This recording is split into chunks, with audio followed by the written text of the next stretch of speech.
আজকে উদ্বোধন করা হবে নতুন কড়াই। এই যে কড়াইটা আমি ওদিন কিনেছি। কড়াইটা দেখতে কেমন, আমার তো খুব পছন্দ হয়েছে, দ্যাটস ওয়াই ওদিন নিয়ে আসছি। দেখি আজকে কি রান্না করে এটা উদ্বোধন করা যায়। চকচকা ঝকঝকা করে এরকম নতুন কড়াই দেখতে কিন্তু খুব ভালো লাগে, তাই না?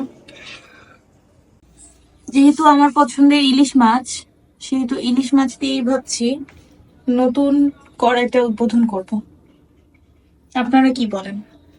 সবকিছু সরঞ্জাম রেডি করা হয়েছে, এখন জাস্ট রান্নাটা করব। এই যে, আবার ইলিশ মাছটা রান্না হবে কি দিয়ে? মূলা দিয়ে, বড় বড় মিষ্টি মূলা দিয়ে।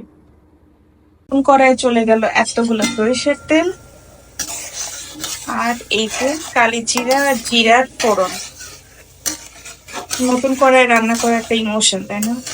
কড়াইটা এত ভালো লাগছে আমার কাছে।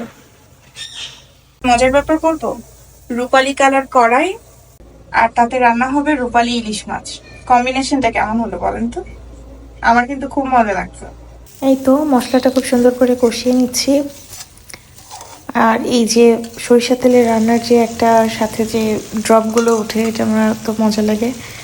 দেন এই তো মাছটা অ্যাড করে দিচ্ছি। মাছটা একটু খানিকটা কষিয়ে নিব। বেশি যেহেতু নরম মাছ, এটা আমি ভেজে রান্না করছি না, যেহেতু একদম টাটকা ফ্রেশ মাছ।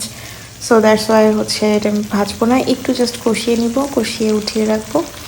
দেন হচ্ছে এই যে সব মাছগুলো দিয়ে দিচ্ছি। দেন হলো আমি এটা উঠিয়ে রেখে পরে আমি মূলাটা একটু কষিয়ে নিয়ে দেন এটা ঝোলের পানিতে অ্যাড করে দিব, তাহলে হয়ে যাবে। আর ইলিশ মাছের তো বিল্ট ইন একটা স্বাদ এবং ঘ্রাণ থাকে, তাই না? মজা লাগে। এই তো এই পর্যায়ে মূলাটা কষিয়ে নিচ্ছি সুন্দর করে।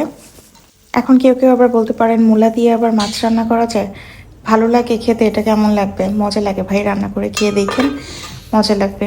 এই তো মূলাটা কষানো শেষ, আমি একটু পানি দিয়ে দিয়েছি, বেশ খানিকটাই পানি দিয়েছি, তরকারিটা একটু ঝোল ঝোল হবে।